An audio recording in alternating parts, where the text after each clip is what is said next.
Okay, let's go ahead and get started while everyone's working on the AV. We'll just talk with our outside voices. Can you hear me back there, Joanne? Okay, y'all can hear. So we're just going to talk really loud. We're going to go ahead with the invocation, the pledge, and milestones. Bow your heads, please. Creator and sustainer of all that is or will ever be, accept our thanks for this day and all its blessings.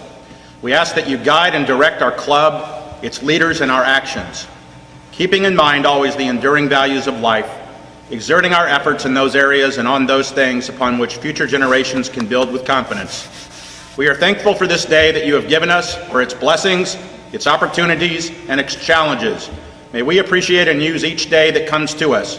We pray for strength and guidance for each day as it comes, for each day's duties, for each day's problems. May we be challenged to give our best always, and may we be assured of your presence with us. Amen. Amen.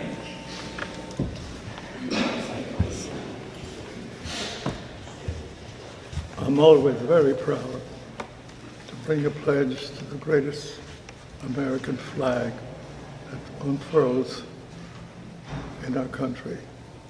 I don't think that we can find any other flag as wonderful and as beautiful as our American flag.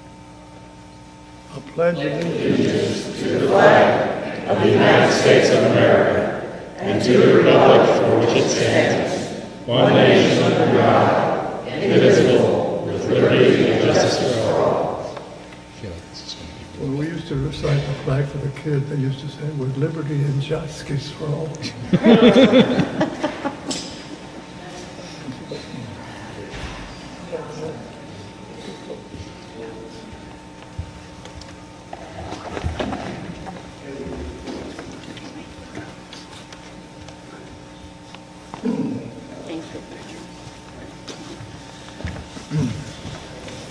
Good morning. Milestones for this week. Member birthdays: Barbara Garland, December 10th. Steve Shaw, December 12th. Spouse birthdays: Howard Burt's wife Penny, December 8th. Brett Durning's wife Heidi, December 9th. Anniversaries none. Club anniversaries: Michael Estrada, 2 years, December 9th. I didn't get my tea yet. Salute. Thank you, Dan. Thank you all so much. Okay, if you brought a guest today, would you please stand and introduce your guest? Do we have a cordless mic, Hector? Hello, hello. Echoing.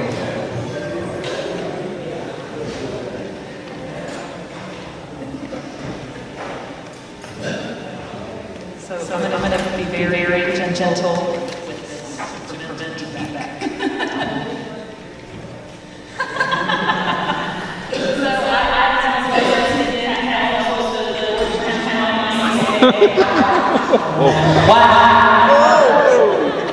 I'm sorry, this is way too much fun.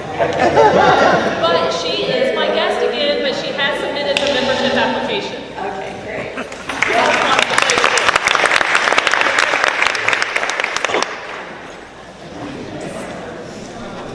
I have a guest. Bill, will you stand? My husband's here. Bill Wilson. I have a guest as well, which is Miss Maureen and her husband Frank. They're at the Lions Club. They'll be our speaker today as well. Anyone else? Do we have any visiting Rotarians? Okay. Karen Block with the Sun City Rotary. Welcome. Thank you for being here. Okay, we have a ramp build coming up tomorrow, and Larry Baird and George Lorgan.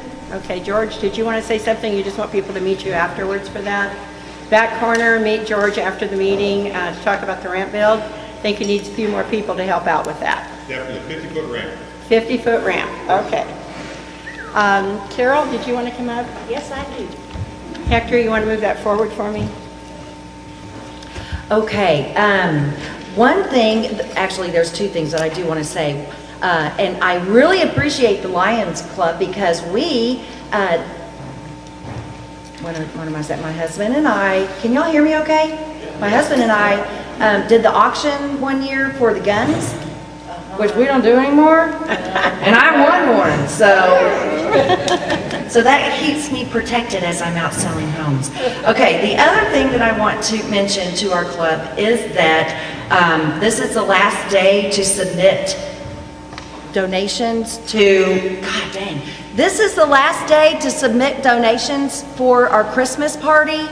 We've collected $338. We budget for $1,500 each year.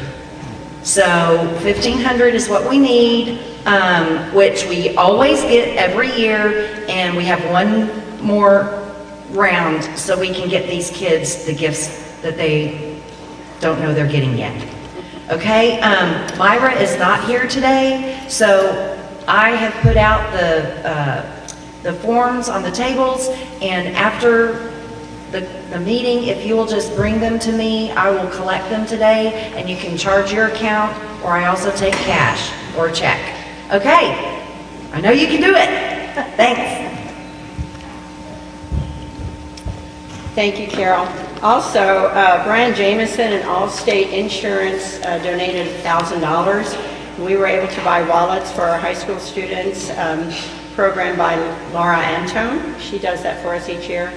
Paula Brent buys the wallets, and then they get a bunch of coupons and stuff them for the kiddos. So Nick, yes? On that grant, we have to use that $1,000 for the wallets, so it's not like we can say, oh, we're $500 and use that for this. Okay. That is for that to be a grant, we have to use that money for those wallets. Got it. Yeah, okay. So next week is our Christmas party, as you know, and we will have the children from the Texas Baptist Children's Home here, and we'll also have the Georgetown High School Show Choir. That's always a wonderful event, and I think Santa Claus is coming. I think I heard that. Somebody said that Santa would be here, so that'll be fun. Okay, the next thing is our Rotary Social, and Allison McKee, will you stand and wave? Allison has put this together for us at the Shot of Texas Ranch. If you have any questions, see Allison. It's going to be December 14th, 5 to 7.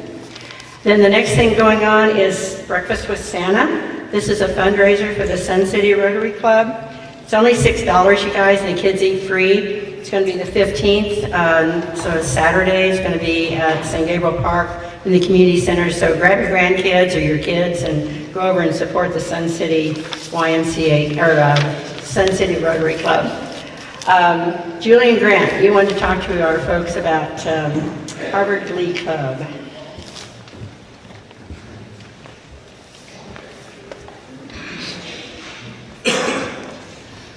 Hi, had this in the bulletin and made a few announcements, but as it's drawing near, I wanted to kind of draw it to a close to get some volunteers soon.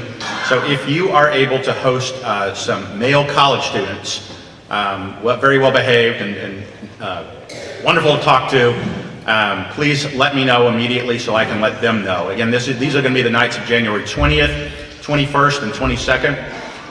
Also, if you are aware of a major event on Martin Luther King Day, which is that middle day, the 21st, they would love to be able to sing at it. They're looking around, but they're looking for an opportunity. So if you have that, also get that information to me. On a slightly related but unrelated note, I was also made attention that there is a girl who was valedictorian of Salado High School, who's now a Harvard freshman, who is looking for an internship. So if your business needs a really sharp person this summer, see me again and I'll get you that information. Thanks. Thank you, Jillian. I forgot to mention to all of you that Henry Yu, one of our wonderful members, is videotaping all this. So if you're shy of a camera, well, just let you know.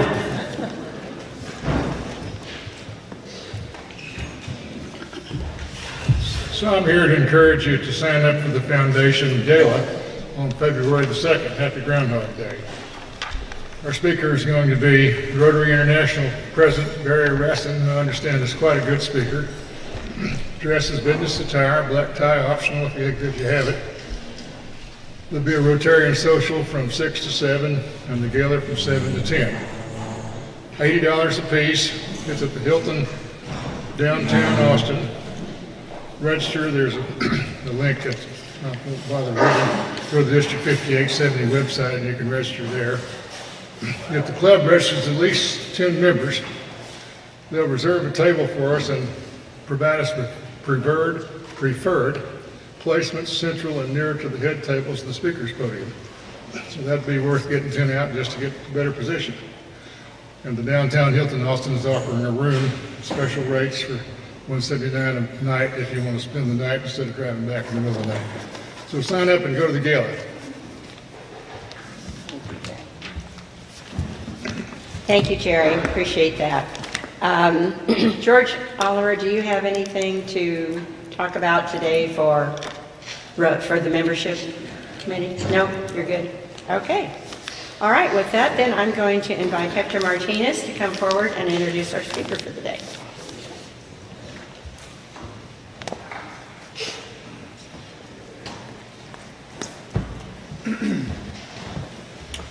Good afternoon. Hope this thing works. Okay, a little bit better. I'm Hector Martinez. I've been in the club about 8 years. 4 years I was with the club, left, back. I now assist the club in service projects.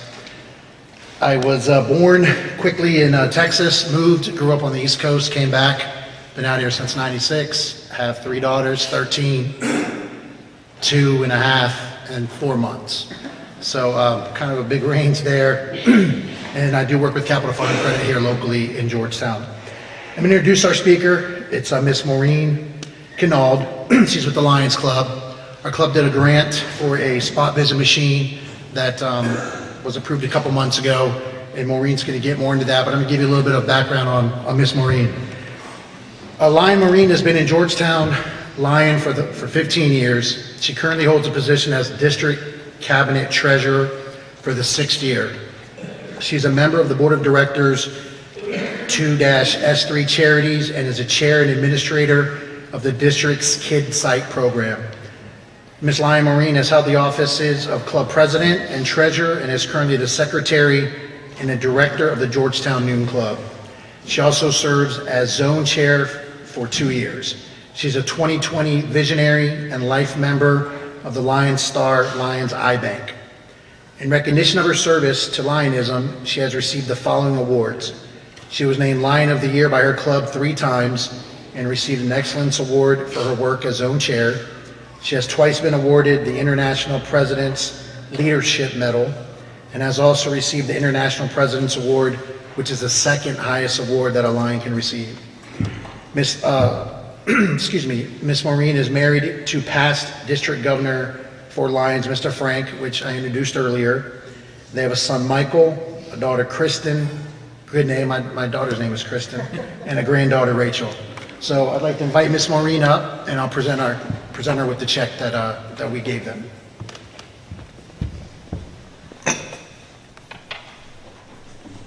Might be hard to cash, but here you go. Oh, wow.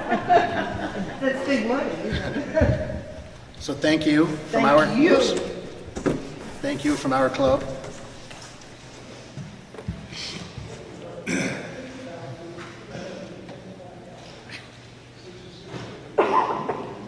Thank you. Thank you so much.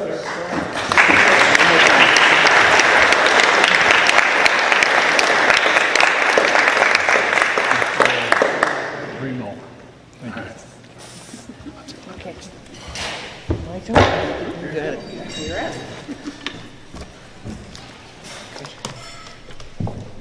Should I use my Brooklyn voice? Can you hear me? No, Or should I no. use the, okay. But we'd love to hear your Brooklyn voice. Okay. In case you haven't heard, my husband and I come from the extreme northeast section of Texas called Brooklyn. So if I sound a little funny, please excuse me. I am so pleased to be able to come here to thank you in person for your donation and to show you what it accomplished. See that machine up there? That's what you bought. In 1925, Helen Keller challenged the Lions to become the Knights of the Blind. And I can't think of a better way to honor her challenge than to help children see their world clearly.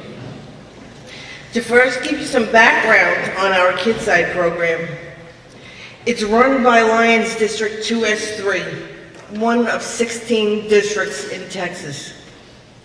It encompasses 8 counties in Central Texas, and we have 52 clubs and about 2,000 members. In 2008, our then District Governor, Charles Handrick, started what was called then the Early Vision Screening Program. We purchased the first digital eye screening device and screened children from ages 1 to 4 years old. At that time, clubs had to pay $200 to have a screening, and it was run by a member of the Registered Opticians Association of Texas using our screening device. In 2012, we changed the name of our program to KidSight, and we began training our own Lions to screen. We currently have 3 Welch Allen certified trainers who teach not only how to use the unit, but also how to run a screening event, and most importantly, in this day and age, how to interact with children. In 2012, we also stopped charging clubs to have screenings, and we offered something called a cost-sharing program. It allowed us to purchase additional spot units. If a club donated half the cost of the unit, we would match the amount, we would buy the unit, and they would become the custodian of the unit. The district owns all of the spots. We pay for the warranties, we pay for the insurance, and any supplies that anybody needs. The only stipulation we place on the custodial club is that if another club in the district who doesn't have a unit wants to use it, that they should lend it to them. As of today, and with your help, we now have 18 units. Just a little note I want to put on the side. Spot units are designated for pediatric use. They can't detect adult conditions such as presbyopia or macular degeneration or diabetic retinopathy. So we hesitate when people, grown-ups, ask us to screen them. We hesitate to do that because one situation, a woman came and said, "I've never needed glasses before, but now I can't see. My arms aren't long enough." And we knew it sounded like she had presbyopia, and we tested her and she tested fine. So we try not to test adults. We have over 300 spot-trained Lions in the district. 35 of the 52 clubs in our district now do screenings all the time, and we are quickly growing. For our last Lions year, we screened a total of 16,801 children and referred 2,445. Think 2,445 children that were undiagnosed eye problems. But for the first 5 months of the current Lions year, we've screened 20,785 children and referred 2,902, and we still have 7 more months to go this year.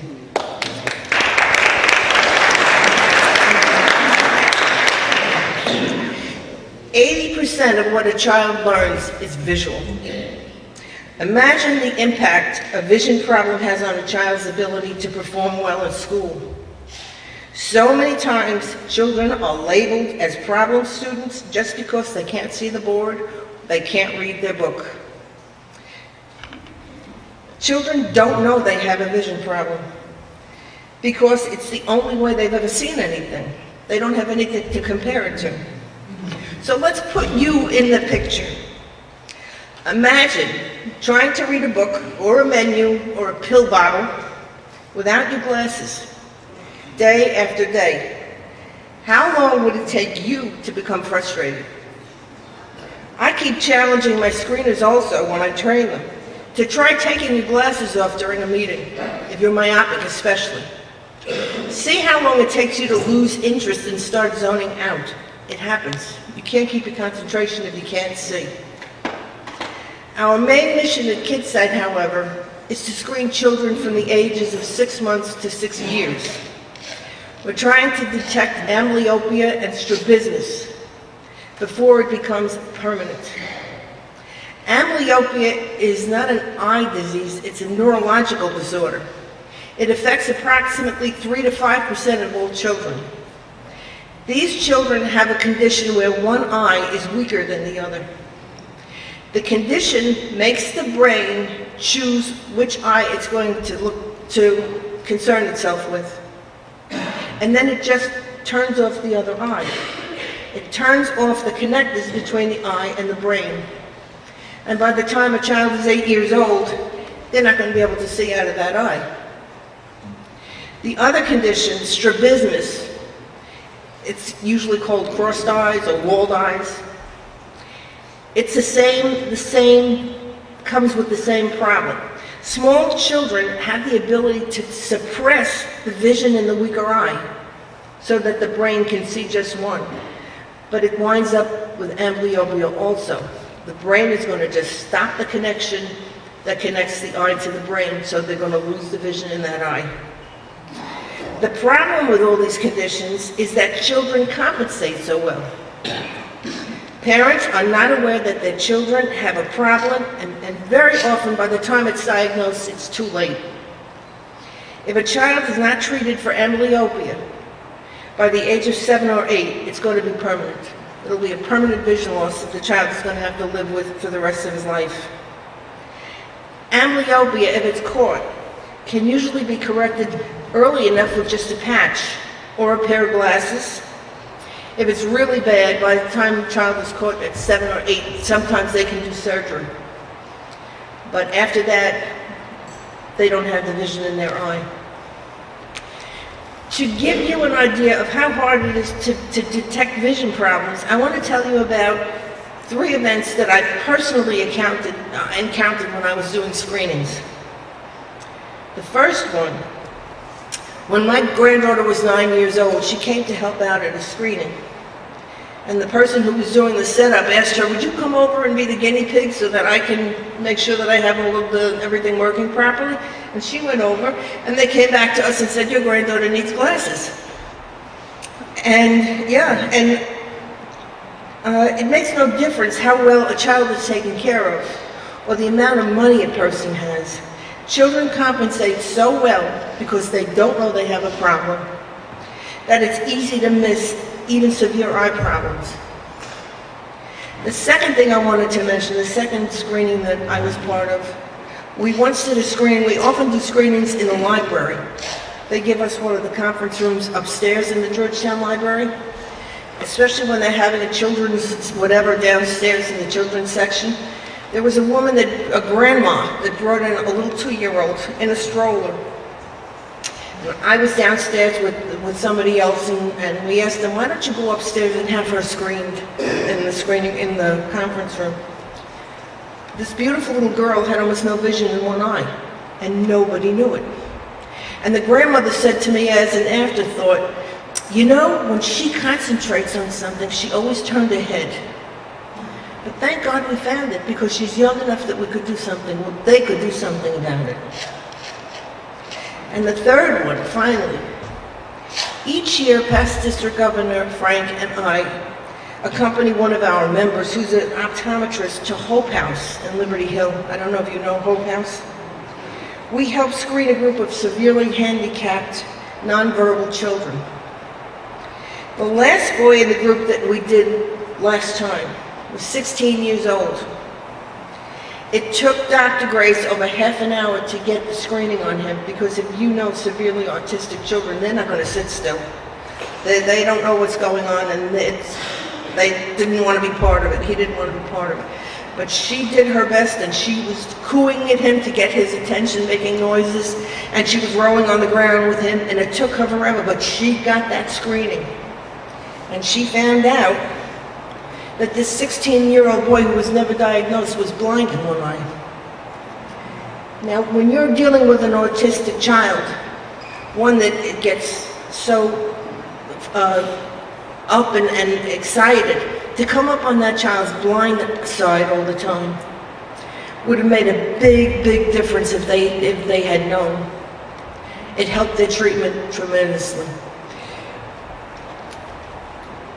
Your Rotary Club has helped us with one of the major problems we come up against time and time again. These spot units are computers. Our oldest working unit was purchased in 2011. Does anybody have a phone from 2011? 7 of our units, we just found out, are no longer capable of taking the updates that Welch Allyn sends out. And they've discontinued, they let me know that they discontinued making the replacement parts if they break down on 7 of our, at that time, 16 units. Your gift has enabled us to replace the 2011 unit, the oldest one, with a new one. Because of you, we can continue our work to make sure that the children in our area will be able to see their work clearly. I brought the unit, and you can come, please come look at it, see what it does. Maybe we can train, we can screen it, an adult. Don't take their word for it, but we can show you how it works. And I thank you from the bottom of my heart for this precious gift. It's really appreciated. God bless you. Thank you.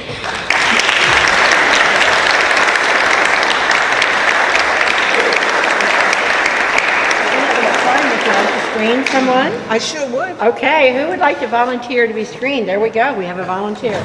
How do you do a screening on a 6-month-old baby?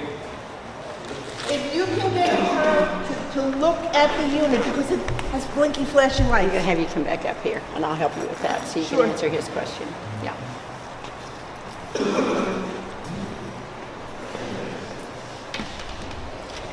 When the machine goes on, lights flash. We put the baby in the mother's or the father's lap and turn the machine on. It only takes a few seconds. If that child can focus on the lights, those blinking flashing lights, we can get a reading.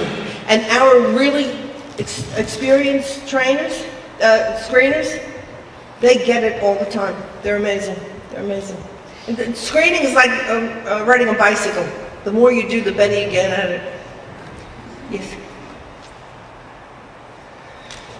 Parents often don't recognize a child needs screening. How do they get referred to teachers? I didn't hear what you said. The parents. The parents often recognize that they need the screening. Parents often don't recognize that their child needs screening.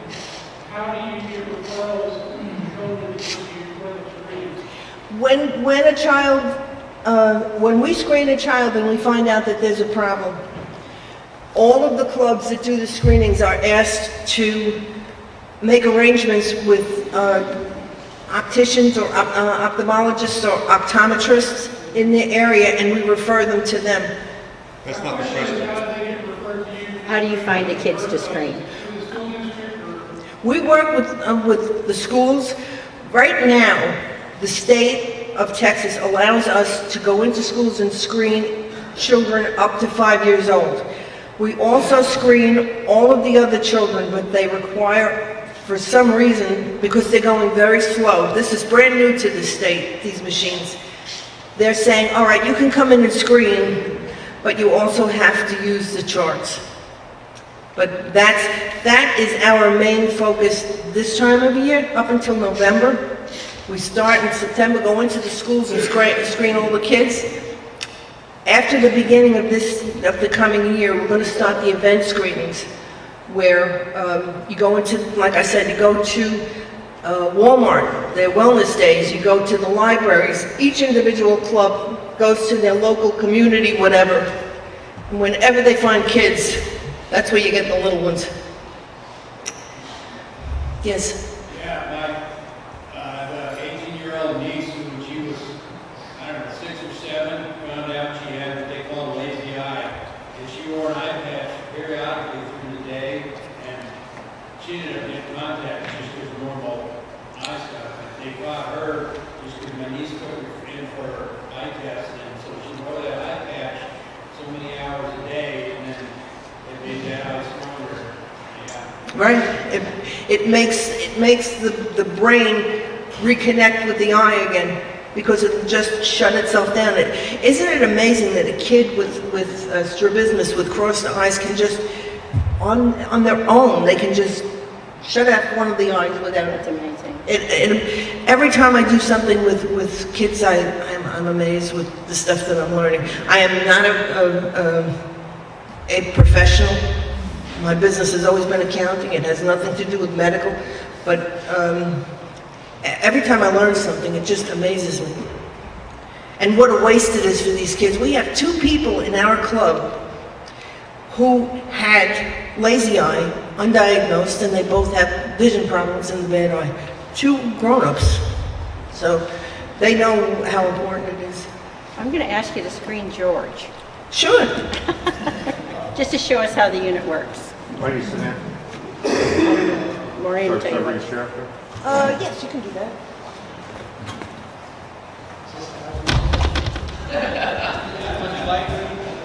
It's very, very bright. It's supposed to be dim. Okay. I don't know what the controls are for that. Lights are in the 2 corners. I don't know if you can see the David's screen. getting the lights. He knows where they are, I think. They got a remote control over it. So this is the unit that, like what we bought. This is the unit you This is bought. the unit we actually bought. Okay. Yeah, turn the lights down, please. And this is what I tell everybody. Well, this Spotlights. is what's got it. Can you kill the spotlight? There we go. Okay. And this is what I tell everybody when we're training. This is called not the unit. The club's got to pay $500 deductible to get it fixed. So everybody knows how $500 strap.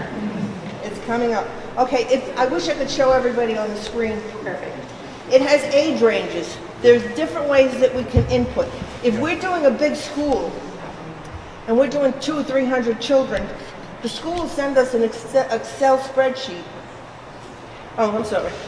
The school will send us an Excel spreadsheet. The screener will put it on a flash drive with all the names of the children that they're screening, and we can put it into the unit. And then that's how we do so many children in a school or whatever in one day, because we can just go.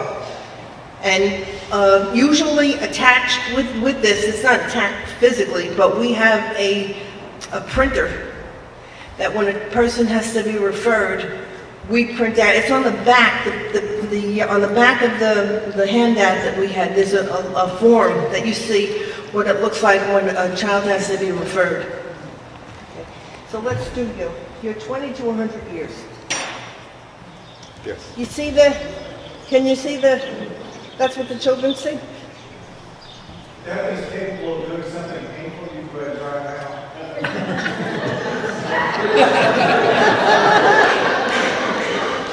Let me see if I can get you.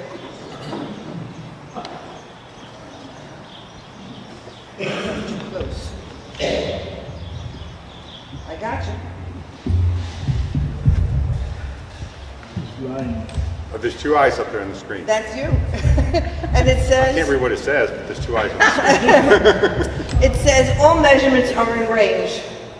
But like I said, this is not an adult machine. If you have, we hate to do adults because God forbid you have macular degeneration or something else.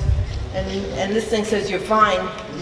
That's no good. But that's what, does anybody want to say? You want me to bring it around? Would you like to do it? I'll take it around for you. Use the $500 strap? $500 strap. This will give you an idea of what it looks like. You see how fast it went? No pain. The hardest thing in screening a child is getting them to sit still. So a lot of very smart screeners put lights on their head, or they put lions on their head, something to keep a child's attention focused, and it takes just a few seconds. Y'all collect glasses too, correct? We sure do. And there's a depository at Nelson Star Lanes. If you have old glasses, bring them by. The Lions will pick them up. Thank you. Oh, that's right. That's right. And there's one on the square. There's a big box on the square. We have them. Mills gets a lot of glasses.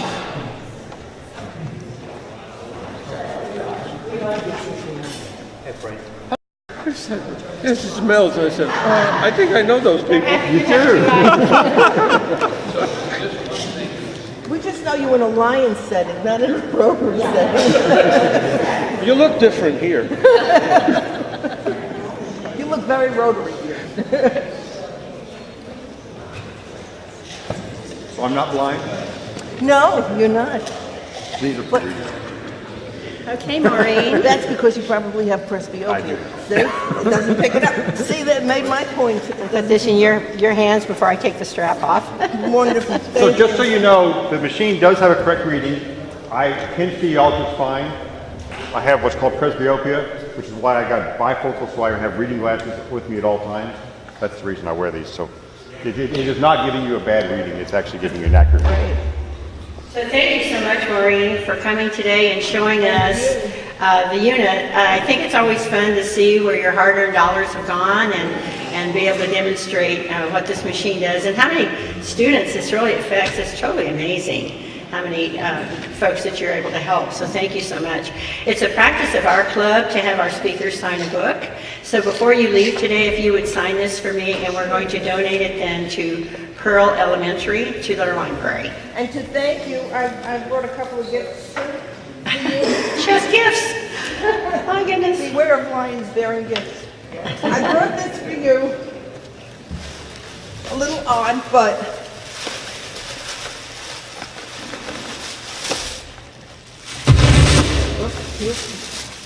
it's our KidSight shirt. Awesome. So when they ask you why you're wearing a lion shirt, you can tell them what wonderful things you did for us. Thank you so also much. there's in here is just a little set, just to say thank you. Well, thank you, Maureen. And this is very sweet. Thank you so much.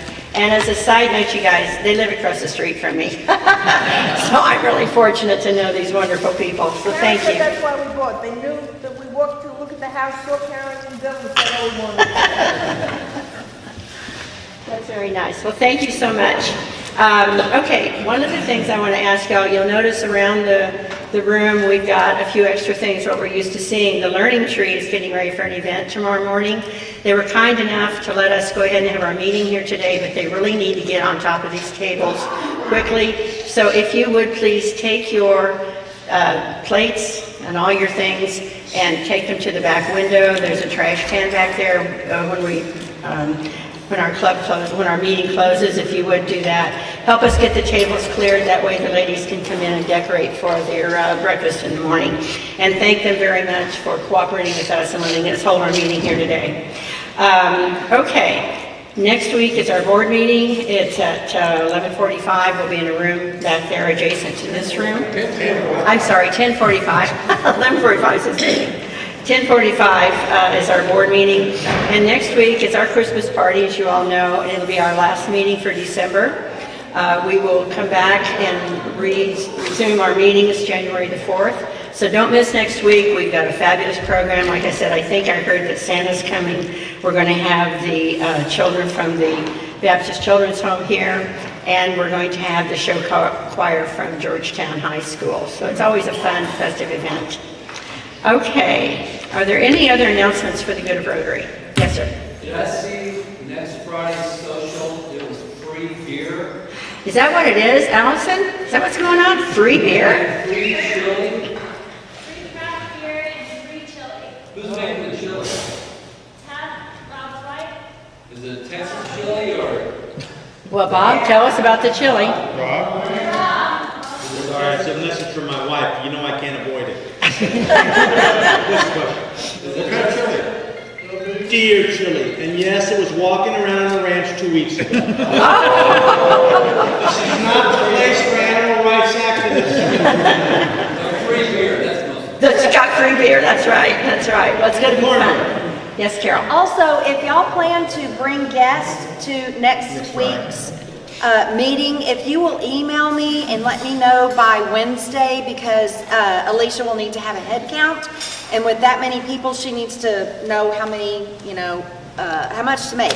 So normally I had a sign-up sheet, and I just didn't have one this time. So just email me and let me know if you're bringing a guest. Thank you. And you need help decorating and undecorating? Not me, I'm not decorating. Myra needs help. Myra needs help decorating, and then after the party, of course, we'll need some help cleaning up. What do you think, 11:30? Yeah, 11:15, 11:30, if you could come early and help put it all together. Anything else? Yes, sir. Yeah, just want to remind everybody to go hard game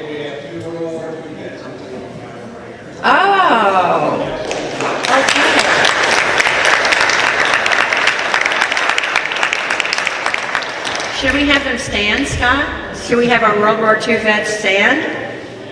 Yeah? I think we got a wave. There's one stand.